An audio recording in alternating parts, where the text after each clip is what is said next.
students. Today we will start the topic of endometrial carcinoma. In previous topic, we had studied gestational trophoblastic neoplasia.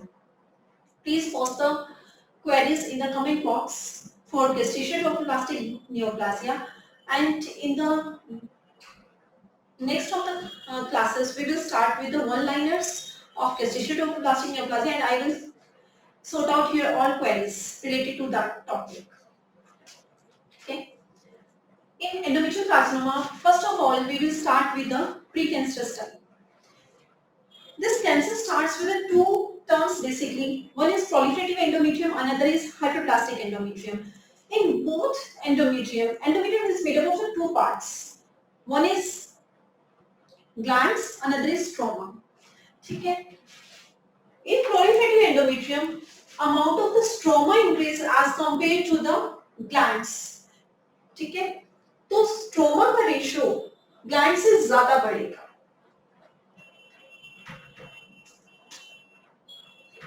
Stroma का ratio as compared to glands ज्यादा बढ़ेगा in case of proliferative endometrium, but in case of the hyperplastic endometrium proliferation of the or increase in the number of the glands is more as compared to stroma, and that is 2:1 or either 3:1.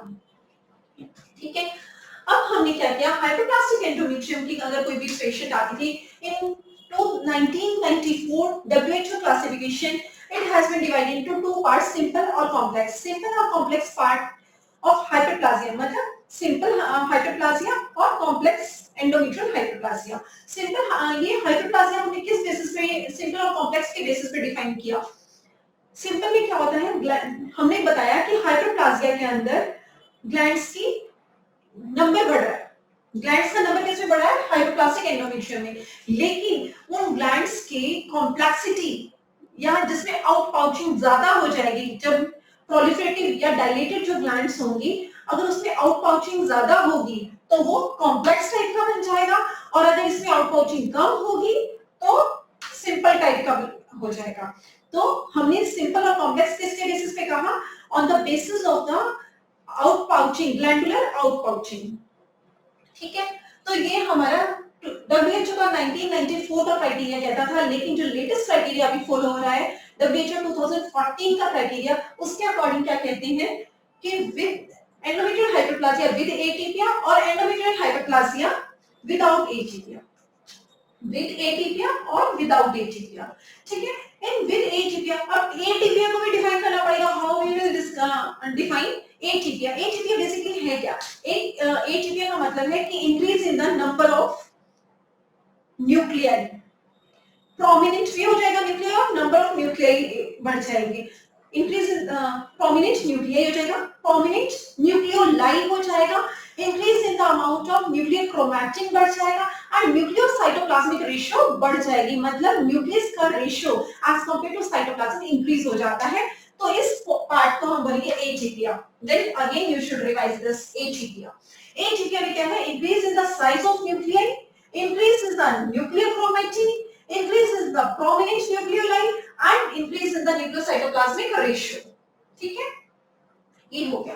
अब जितना एटीपिया बढ़ेगा उतनी prognosis कम हो जाएगी. So it is the best predictor for malignancy, कि जितना ही एटीपिया बढ़ता जाएगा मोर लाइकली टू चांस किसमें चेंज होते जाएंगे कि वो मैलिग्नेंसी में कन्वर्जन के चांसेस बढ़ जाएंगे.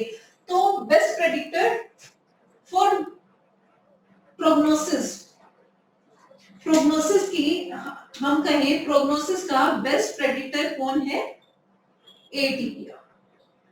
ठीक है, जिस पेशेंट के अंदर एटीपिया के फीचर्स मिलेंगे उसमें मोर देन 43% रिस्क होगा मैलिग्नेंसी में कन्वर्ट होने का, और विदाउट एटीपिया वाला लेस देन 5% होगा risk of conversion into malignancy in next 20 years. ठीक है, अगर हम अब इसको भी देखें, अगर विद एटीपिया का पेशेंट है तो उसमें भी अगर सिंपल और कॉम्प्लेक्स लगा के देखें तो उसमें मैलिग्नेंसी में कन्वर्जन होने के कितने परसेंट चांस है, और विदाउट एटीपिया में सिंपल और कॉम्प्लेक्स में कितने परसेंट चांस है. तो सिंपल एंडोमेट्रियल हाइपरप्लासिया में क्या कहते हैं, सिंपल एंडोमेट्रियल अगर हाइपरप्लासिया हो रहा है, ये जो विदाउट एटीपिया है, विदाउट एटीपिया में सिंपल वाला है और एक कॉम्प्लेक्स वाला है. ठीक है, विदाउट एटीपिया में सिंपल वाले में 1% चांस है कन्वर्जन इनटू मैलिग्नेंसी, कॉम्प्लेक्स वाले में 3% चांस है to convert into malignancy, with atypia वाले में, सिंपल वाले में चांस कितना होता है इसमें 8%, एंड विद एटीपिया कॉम्प्लेक्स वाले में चांस होगा 29%। ठीक है, तो ये chances of conversion into malignancy है।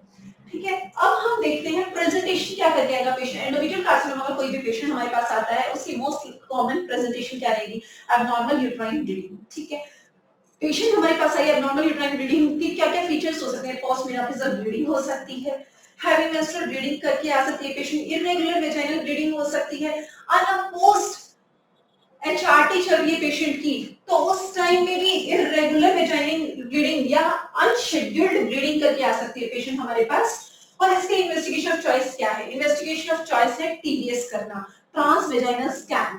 ठीक है, कोई भी पेशेंट हमारे पास आएगी तो जो भी एब्नॉर्मल यूट्राइन ब्लीडिंग करके आती है, हम उस पेशेंट का सबसे पहले ट्रांस वेजाइनल स्कैन करते हैं। ट्रांस वेजाइनल स्कैन से ही पता चलेगा कि पेशेंट को कितना एंडोमेट्रियल हाइपरप्लासिया है, और उसके लिए भी हमारे पास क्राइटेरियाज होते हैं कि हम एसीओजी क्राइटेरिया के अकॉर्डिंग कितना हम उसमें रेशियो मानेंगे, कि कितने में हम कि एसीओजी क्राइटेरिया के अकॉर्डिंग हम कितना मिलीमीटर से ऊपर कहेंगे कि वो एंडोमेट्रियल हाइपरप्लासिया सिग्निफिकेंट है, और किस पेशेंट में हम बोलेंगे आरसीओजी क्राइटेरिया के अकॉर्डिंग किस में कहेंगे कि एंडोमेट्रियल हाइपरप्लासिया जो हो गया पेशेंट का वो सिग्निफिकेंट है, कि जिसमें चांसेस है मैलिग्नेंसी में कन्वर्ट होने का।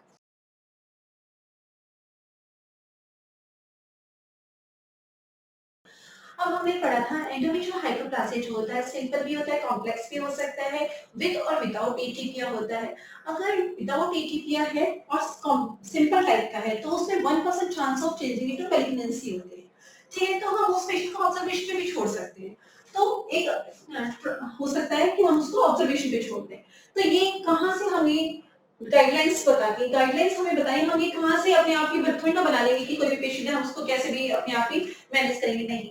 गाइडलाइंस कहती है ग्रिड ऑफ गाइडलाइंस या आरसीओजी गाइडलाइंस फरवरी 2016 की है, जिसके अकॉर्डिंग अगर पेशेंट का less chances of conversion into malignancy है तो हम ऑब्जर्वेशन पे छोड़ देंगे, अदरवाइज पेशेंट का हम मेडिकल मैनेजमेंट करेंगे। मेडिकल मैनेजमेंट भी डिपेंड करता है विद और विदाउट एटीपिया है।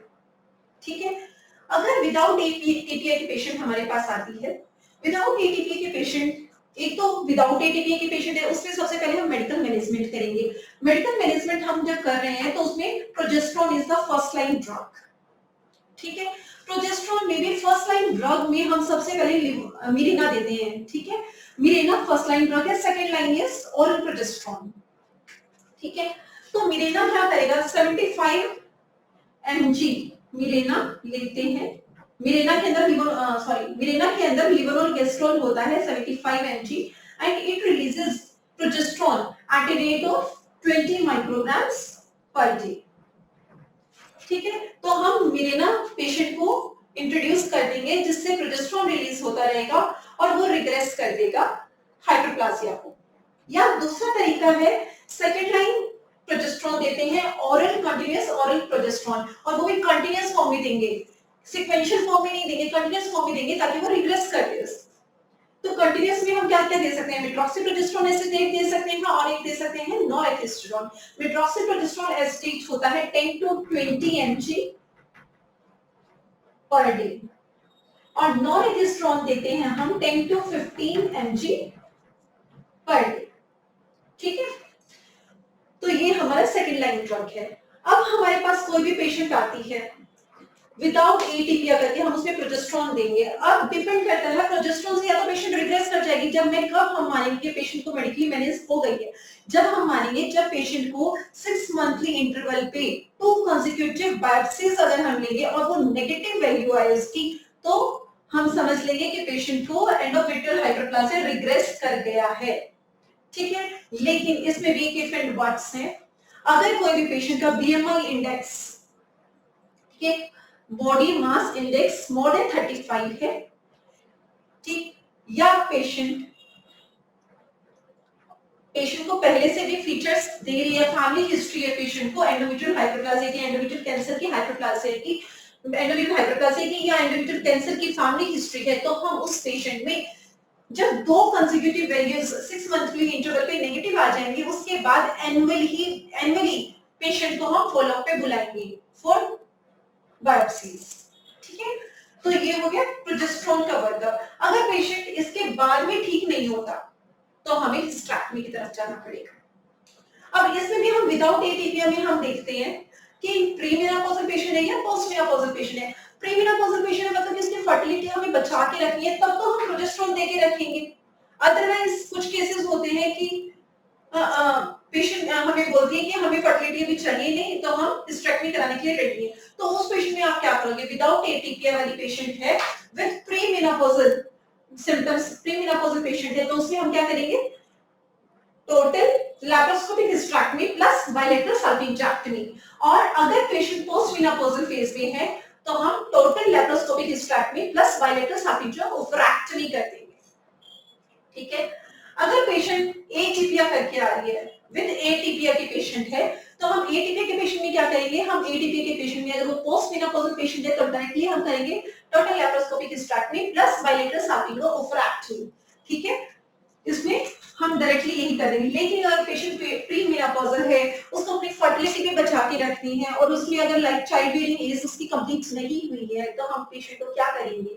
उस पेशेंट को हम प्रोजेस्टेरोन देंगे। इसी तरीके से प्रोजेस्टेरोन देंगे, फर्स्ट लाइन दे देंगे या फिर सेकंड लाइन मेथड से देंगे, हम प्रोजेस्टेरोन देंगे। लेकिन इसमें डिफरेंस रहेगा कि हम इसमें 6 मंथली इंटरवल पे उसकी बायोप्सी ना लेके 2 कंसेक्यूटिव बायोप्सीज नेगेटिव होनी चाहिए और 3 कंसेक्यूटिव मंथ्स, मतलब 3 मंथली इंटरवल पे हम कराएंगे 2 बायोप्सी। वो नेगेटिव अगर आ जाती है तो हम पेशेंट को कंसीव करने के लिए बोल देंगे और कंसीव कराएंगे बाय असिस्टेड रिप्रोडक्टिव टेक्निक्स, ताकि चांसेस ऑफ प्रेगनेंसी कम हो जाए। और जैसे उसकी चाइल्ड बियरिंग एज कंप्लीट हो जाएगी तब हम उसका total laparoscopic hysterectomy plus bilateral salpingectomy करेंगे प्रीमेनोपॉजल की। लेकिन पोस्टमेनोपॉजल में बायलैटरल सल्पिंजेक्टमी कर देंगे। That is the difference between without ATP and with ATP along with premenopausal and postmenopausal patient।